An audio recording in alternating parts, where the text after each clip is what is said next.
And you're tuned into Cinema Hits and Misses here on WMPG 90.9. If you'd like to call in, the number is 780-4909. Tonight, Don, John, and I will be talking about A Cure for Wellness and Get Out. So, where are we starting off tonight, guys? I guess we'll start off with A Cure for Wellness. So a CEO by the name of Pembroke sends a letter to his executives, and the executives respond with the utmost of worries. Not only that, but they need Pembroke to sign off on a merger that will help the company in the long run. So the executives send one of their own, a younger one named Lockhart, to a remote resort or wellness center in the Swiss Alps to find Pembroke and to bring him back to New York to sign the merger. Lockhart arrives at the center and finds it a bit off, and unfortunately doesn't find Pembroke. Lockhart drives back into town, and a wild deer comes out of nowhere and causes the car to tumble down the hillside. Lockhart wakes up inside the wellness center with a broken leg and is told that he should be treated like the other patients.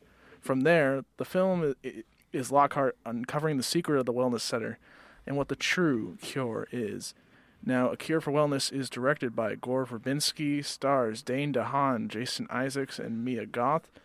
On Rotten Tomatoes, it has a 40%, and 47% of audiences liked it.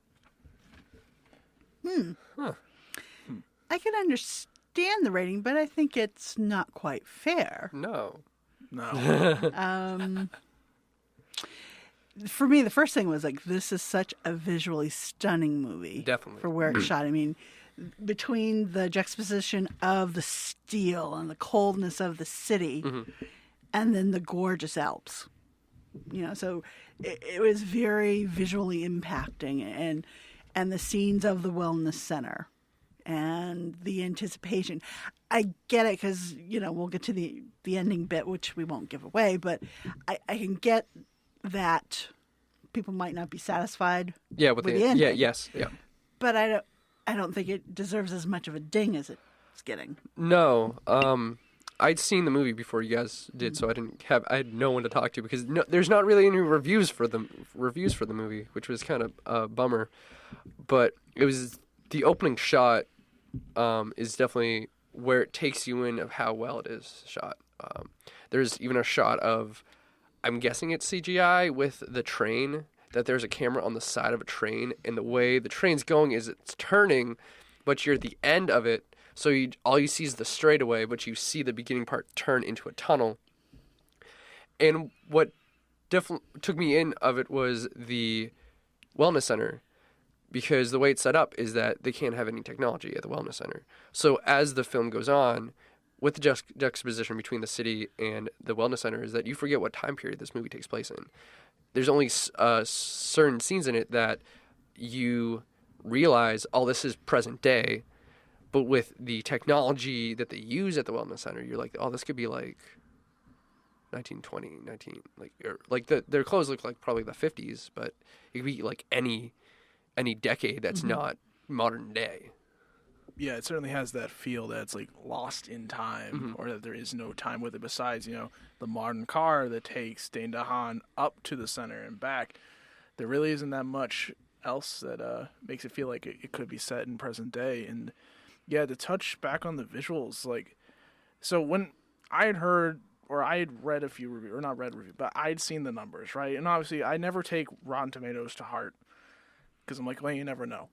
In my view, you know, you always give a movie at least a shot, and then if it doesn't work, you don't have to watch it again.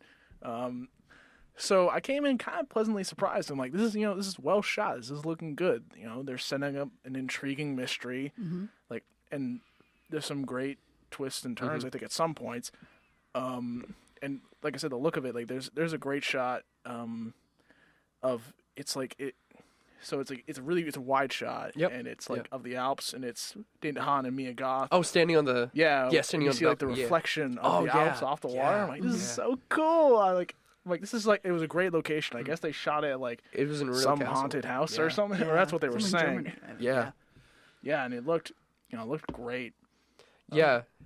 You know, Ryan, go back to your point about the train. Reminiscent for me of a movie called Snowpiercer. Yes. So that train scene. And then, of course, the camera angles, especially the fisheye lenses, like in the deer's head, very much reminded me of a Psycho, so very Hitchcockian. and then the isolation, Shutter Island. Yep. So Yes. there were some homages here that I think they used well, freshening up a little bit. Very much that man out of time, out of place, and I think Dane DeHaan carried that well. Yes. Because it's a role that we've seen this typical white, up and coming, tense businessman in several movies. But to see what he goes through when he's met in this idyllic setting, Yeah. and this place where people are looking for some type of quote unquote cure. Yeah, there was definitely some scenes in it that I just had to look away because they made me super uncomfortable. One of them is in a dentist, quote unquote, dentist office at the hospital, and that was, I think that was the only one part I only looked away at because it was, I don't like the dentist, and I don't like the sound of a drill, and in most movies, what was interesting is that this is rated R, and both of the movies that we saw today were rated R. And in the horror movies these days, we don't see a lot of rated R movies, or they're rated R very lightly. Yeah. I mean, this one's rated R for disturbing violent content, images, sexual content, including assault, graphic nudity, and language. They hit like every rated R thing for this movie, and they did it very well. The sexual situation is very graphic, and it was definitely disturbing. I'm like, this is too much. I understand what's in there, but I didn't think they would go there, and they did. I don't know, without spoiling the ending, you guys' thoughts on that? Yeah, I mean, the ending. It's something that I saw coming, but yeah, I mean, to me, it felt like all of a sudden, like, cranked up to 11. I'm like, oh, here we are. Just like, this is. I feel like though the film did that a lot, like a little burst. It would be like this, all like crank it up and then tone it back down, crank it up, turn it back down. But then it's the final act where they just cranks up and the knob snaps off, and you're like, uh oh.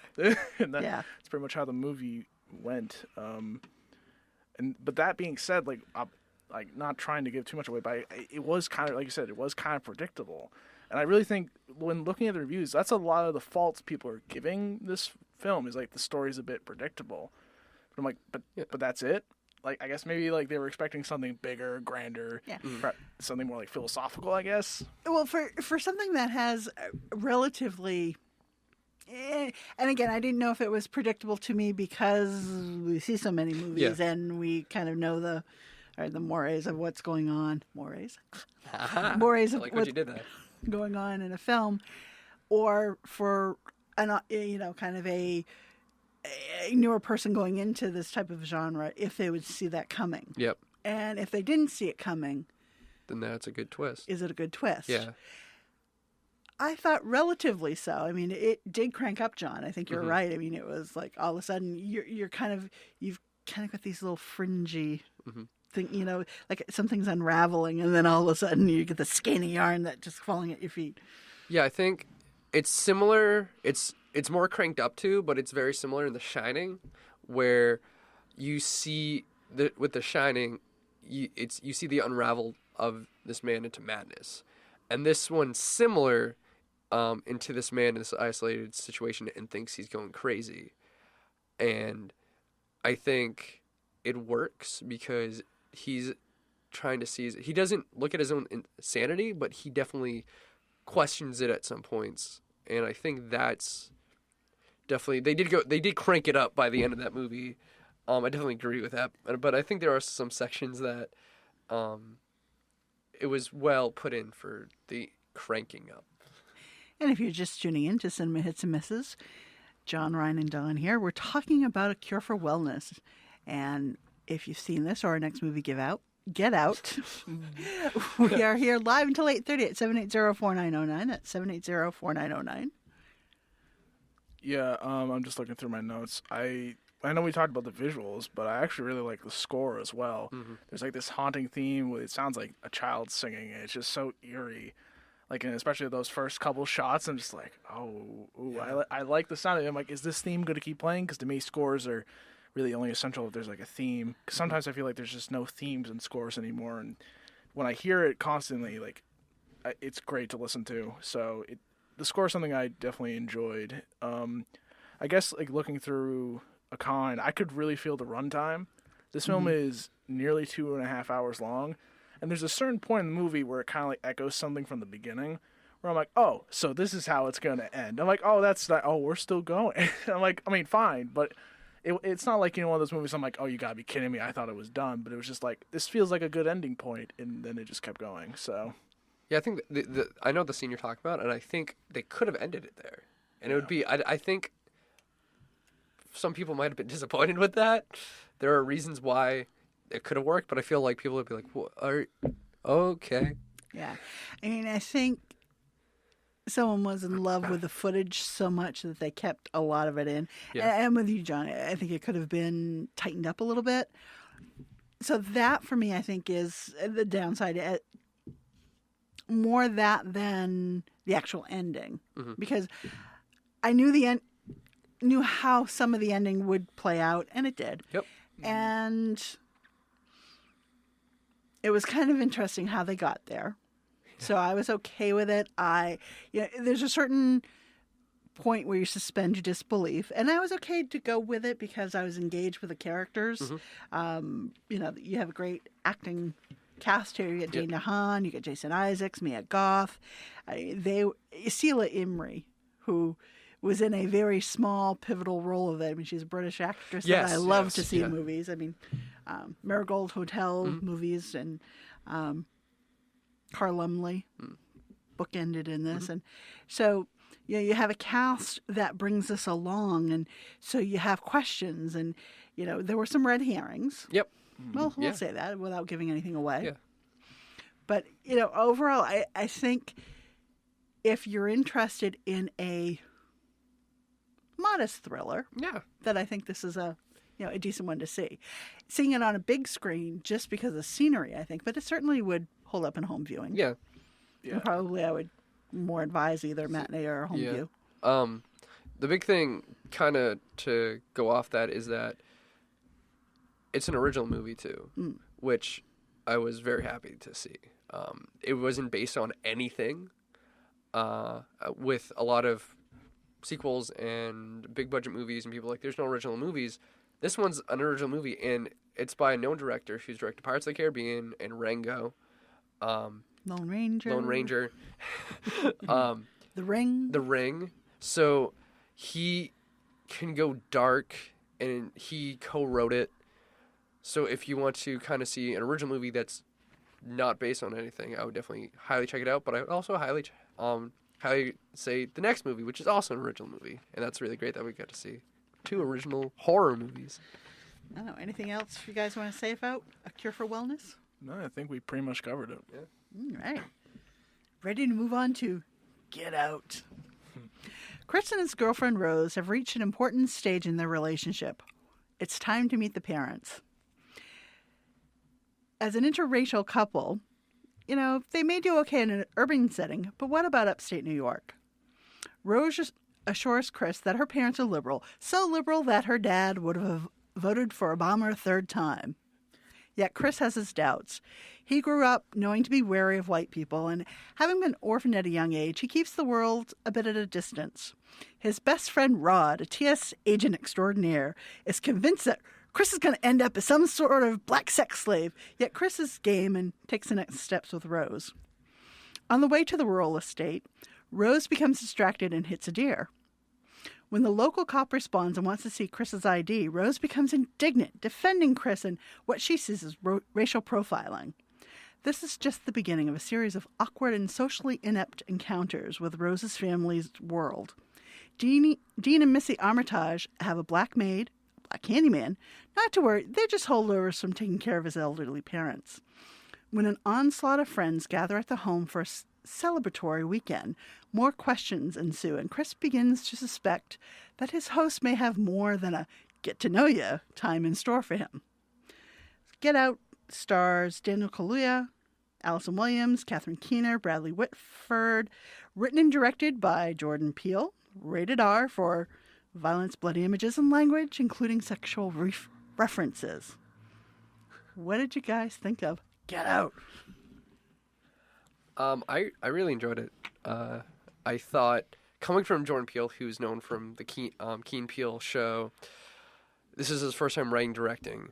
And to choose a horror movie rather than a comedy, I think is a very good choice. It takes him away from what he's been known for. Mm-hmm.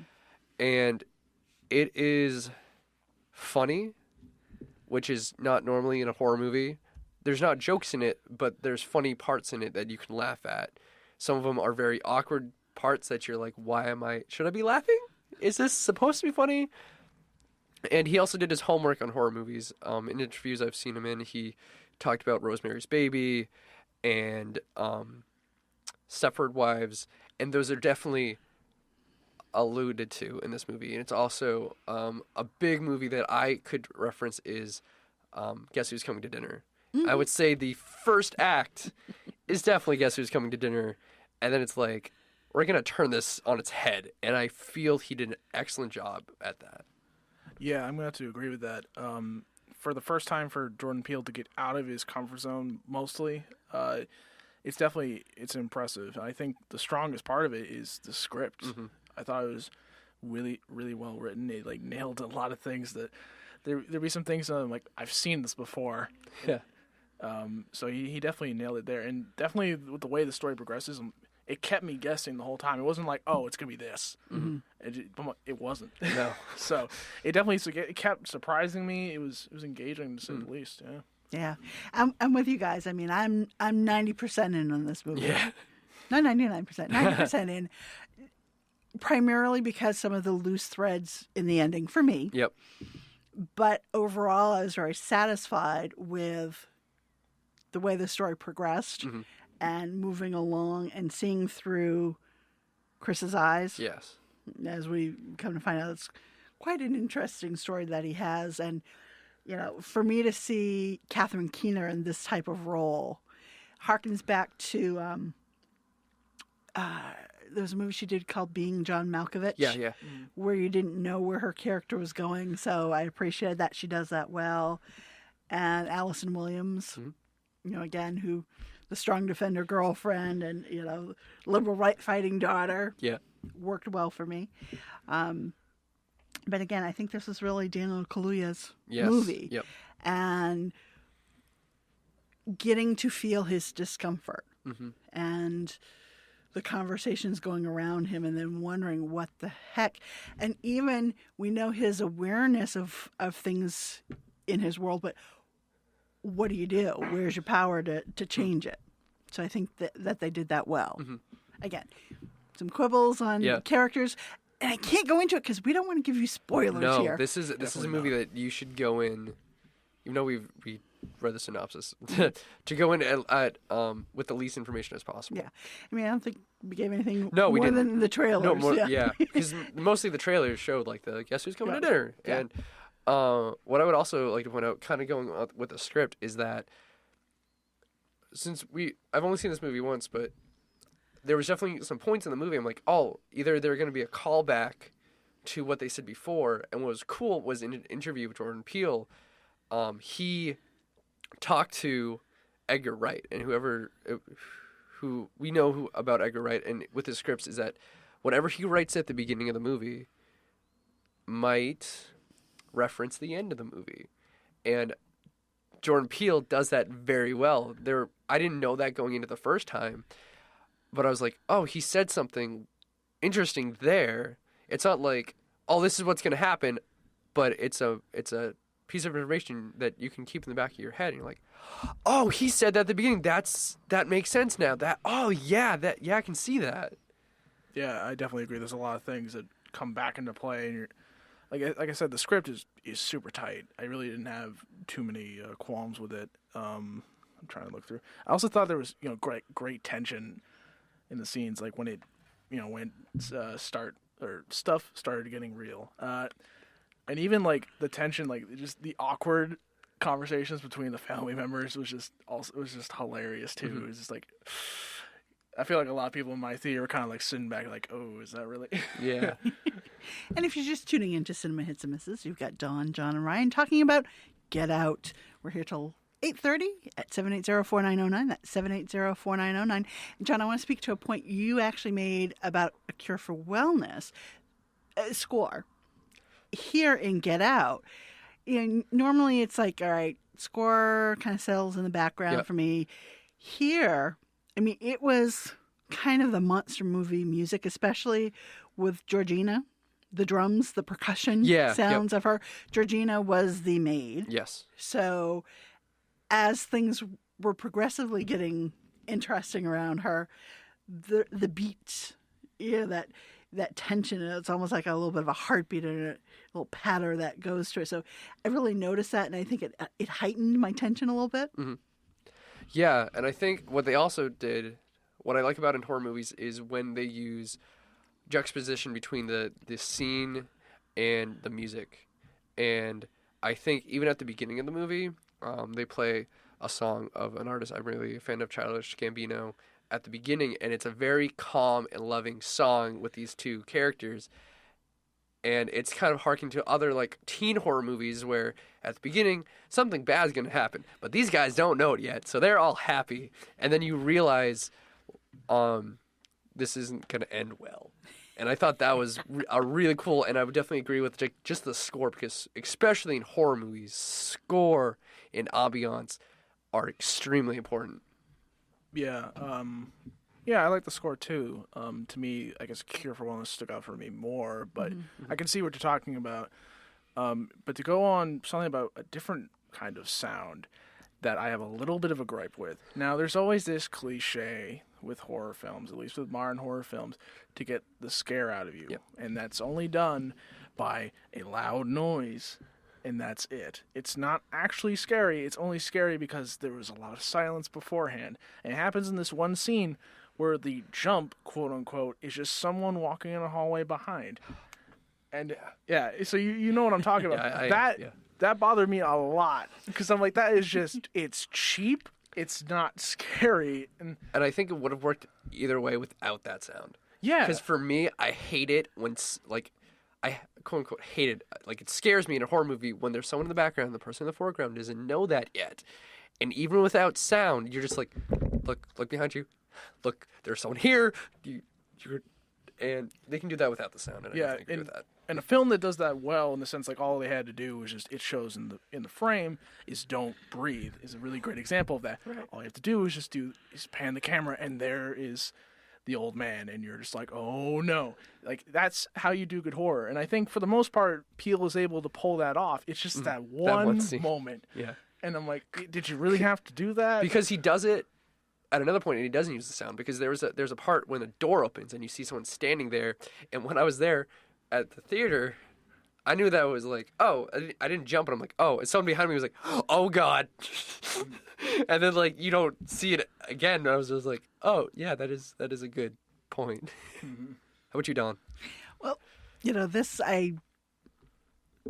sometimes when I see horror movies, I like to see it with an audience because you like to hear reaction. And unfortunately, I saw this on a matinee, and I was the only person in there, so I didn't get that. Because, sometimes, especially if you're in a big city and you watch this, I love audience reactions when I'm part of the audience and also doing a review, because it takes me a little bit out of my experience to see what other listeners are. So for me, it's very insular. So yes, it did give me those jumps, but I don't think it overall did the cheap stunts that often horror movies do. So yeah, it was okay. I wanted to. For a first-time director, writer here, okay, I'll give it to you on that. We see him do others in the genre, might not be as forgiving, but I think overall this was pretty satisfying. I think pretty savvy, and yeah, you're not quite sure whether to laugh or not at parts. No, it's okay. Is this okay to laugh? All right. Again, and it's a gauge. Being by myself, do I? And I have an odd sense of humor, so yeah, I chuckled at parts of it, and I really look forward to seeing what else Jordan Peele can come up with, because I think he put together a pretty tight script and pretty tight directing. Again, my just little niggling, tying things together. And, you know, it wasn't so bad that probably other people would notice. And, of course, I can't say them because we're not going to give you spoilers. I think this is fun to be experienced. Again, not necessarily something you need to see on a big screen, but I think here that you may want to because I think you'll get more enveloped in it. Yeah. Because there are some scenes that are pretty dark. Yes. Yeah, but it'd also be cool to see it with an audience, I think, Yeah. if you Yeah. can. Yeah. And it's been, you know, it did really well at the box office last weekend for its opening weekend. So I think there's going to be a lot of people coming back to it because there'll probably be a lot of word of mouth. So I say go see it in the theater for sure. Yeah, I definitely agree with that. I think that one with the spoilers, and it's a very well-made horror movie that I would definitely see this in a dark theater and just get enveloped in the story. Yeah. You know, it won't suffer from home viewing other than you'll get distracted. Yeah. And I think you want to pay attention to this because, you know, to Ryan's point earlier, there are things that get set up in the early part of the film that pay off later. And, you know, you'll want to follow that train of thought. You know, it's, again, just being part of this young photographer's experience. And I make that a point because you're seeing through his eyes for some of this. And I think that's really good because it gives a very good point of view of for what time we have, it's a very social commentary of the world we live in. And I think it gives us some people's point of view that they might normally have. And I think even though it's a horror movie, it still gives you like, oh, this is what it's like for him. Yeah, you know, of course, we came off a strong movie season where we question race and sexuality and, you know, roles. And I think this is a good lead into 2017. Yes, you know. definitely. While we have a minute to, anything else you want to add to get out, or did you want to add something to recap our recap of the Oscars? Oh, we can recap our recap of the Oscars, which is a very great segue from what you just said with the winner of the Oscars. Yeah, that was an interesting event that happened towards the end, but I mean, you know, this topic has been beaten to death by like so many different news outlets and that. So, you know, it's unfortunate it had to go down the way it did, but it could have gone a lot worse. The La La Land producers could have been very pouty about it, and it could have been like a very bitter moment. But it turned to something, you know, very nice because both of them were relatively supportive of each other. They're both great films. It doesn't have to be one against the other. They're both great. They were both nominated for different reasons. So. And I think it's very good that Moonlight won. It was a very well-deserved win, even though it was probably not how they wanted to go out. Yeah. But it was definitely well-deserved. And what's very lucky is, and John, you have more information about Moonlight now. Yes, I do. So Moonlight is currently out on DVD, but it is also coming back into theaters. I do know it's coming to Westbrook Cinema, or I think it's Westbrook. I know it's coming to Cinemagic. It's coming somewhere in the area. And it's expanding to a bunch of other theaters as well. So if you'd like to go see this wonderful movie that I think a lot of people should see. And, you know, that as much as I like award shows, I almost hate The Best because I don't think there was a bad movie in that bunch. I mean, there are a couple that I won't watch again. Yep. Okay, good. I liked it. I appreciate it. I won't sit through it again.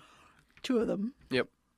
But, you know, Moonlight was certainly one that I would watch again, as I would La La Land, Lion and Hidden Figures, and Hell or High Water. Yeah, I think the list of what was nominated for Best Picture, they were so different that any of them winning is like a great thing for just genre films and just films in general. Yeah. So for the next few weeks, whether you're home view or in the theaters, they're back out and around, and you know, worth it. Yeah. I think. So it's 8:30. Time to wrap it up and give the airways over to Between the Notes with Justine. Thanks for joining us. We'll be here with Logan and Table 19 next week. Yeah, see you then.